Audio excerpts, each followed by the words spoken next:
Don't you love that music? 50 years ago this week, 2001, A Space Odyssey captured the nation's imagination with a scientifically accurate vision of space travel.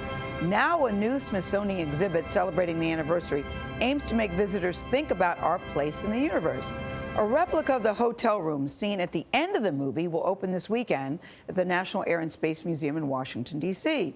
Kris Van Cleave is there for a look you'll see first on CBS This Morning. When we last saw Kris, he was laying on a bed. Kris, good morning. Good morning, Gayle. I got out of bed, and I can tell you, 50 years ago, the movie had a premiere here in Washington, D.C. at the Uptown Theater, not far from the museum. We got a sneak peek at the exhibit, and I can tell you it's not going to help you understand the ending any better than you already do, but they're hoping it makes you think about space travel and things beyond. Liftoff. We have a liftoff.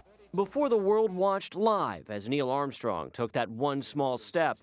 It's one small step for man. Director Stanley Kubrick and writer Arthur C. Clarke captured the nation's imagination with their groundbreaking film 2001: A Space Odyssey. A mission to Jupiter exposed the cast to possibilities of extraterrestrial life, and the ship's artificial intelligence computer HAL 9000 gone rogue. While it earned mixed reviews, the film gained a cult following, even if the ending left many baffled. When you walked in here the first time, what struck you? One of the things is the character of the lighting in the room. It reflects an approach that Kubrick took to usually build in the lighting into the sets themselves.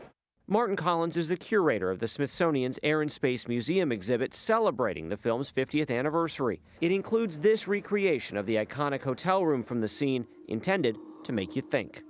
Are we alone in the universe? And if we encounter extraterrestrial life, how might that experience change us as well? A new book from author Michael Benson, published by Simon & Schuster, a division of CBS, looks at the 4-year production of the film.